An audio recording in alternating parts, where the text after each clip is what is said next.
Okay, hi everyone. Here is part 2 of the wireless practice problems.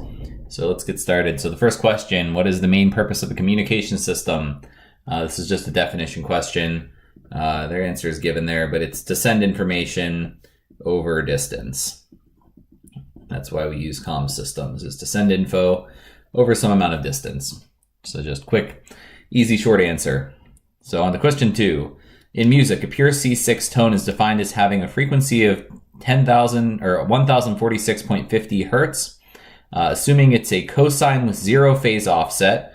So frequency here is given to us, 0 phase offset, cosine, and 2 volts. Write the equation for this tone. So keeping in mind that Vt is generally equal to voltage times sine or cosine, in this case cosine, 2 pi frequency t.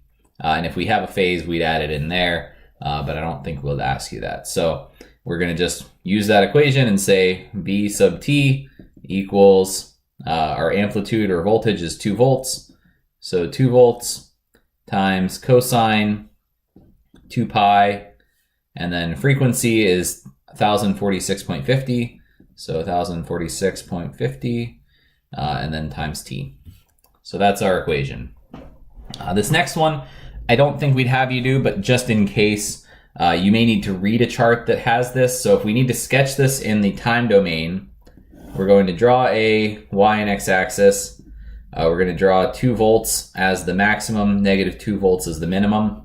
That's because our amplitude is 2 volts and it's a cosine wave, so it's going to go down and then up. So it's going to go like this, roughly, so on and so forth. This is one of the important parts, and then the other important part is to figure out what the period is. So if we want to label, basically this distance here on the y-axis in time, we want to figure out that period is equal to 1 over the frequency. And so we have frequency that's 1 over 1046.5, which means that our period is roughly 0.96 milliseconds. So we'd want to label 0.96 ms as this distance here. So that's just telling us basically this is the amplitude, this is the period, and likely what you'd have to do on the exam is read the amplitude from the chart by reading, the positive value that it goes up to, the maximum value that direction, and then by measuring peak-to-peak distance or peak-to-peak time, and then doing the opposite operation here, which is that frequency is 1 over t. To get the frequency, and then write that in an equation or something like that. The next part here is sketch in the frequency domain. So a frequency domain is this, chart that we're used to seeing now that has a single or multiple straight lines going vertically. On the bottom, we're going to label it as frequency in hertz. Our frequency is at 1046.5 hertz. And the line is going up to 2 volts, and that is our frequency domain graph. You can also label it on the y-axis if you want to label amplitude in volts or something like that. That's also fine. For me, if you label it above the graph, I know what units you're talking about. Okay, on to part 3. So question number 3, if we have an AM radio signal in which Vmax is 10 volts, Vmin is 2 volts, FC is 1000 kilohertz, and FM is 5 kilohertz. They show us some of the graph stuff. In case you are trying to derive this on the exam, I would suggest having these written down. So Vm is equal to Vmax minus Vmin over 2. Vmax is 10, Vmin is 2, so 10 minus 2 over 2 is 8 over 2 is 4 volts. Vc is Vmax plus Vmin over 2 equals 10 plus 2 over 2 equals 6. M is Vm over Vc, which is 4 over 6, that should have been volts, which means that M is going to be 2/3, or roughly 0.67. This means that it is not overmodulated because it's not greater than 1. And bandwidth of the AM signal, here we are looking at the frequencies that are being sent. We don't care about the carrier frequency because what's going to happen is we have FC plus FM and FC minus FM.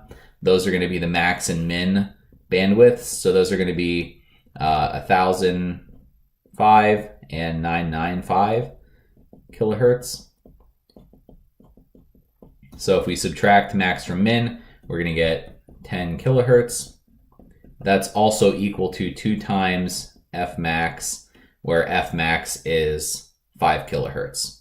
So it's the maximum of the modulated frequencies, right? It's not the maximum including the carrier frequency itself. Or it's not the modulated frequencies where we've added in the carrier. So you're just looking at the original baseband frequencies if you're going to use this 2 times F max equation. Okay, and I'm going to jump over to part E real quick here. So for part E, we're going to sketch the AM signal in the frequency domain below, label axes and significant parts. So again, this is frequency, and this time in kilohertz. We're going to have our middle bar here, and if my class remembers, we also have the 2 bars that should be roughly equidistant for an AM signal. And if we had more baseband tones that we were modulating, we would add these on the same things around the side. We're going to have FC, we're going to have FC plus FM, and we're going to have FC minus FM.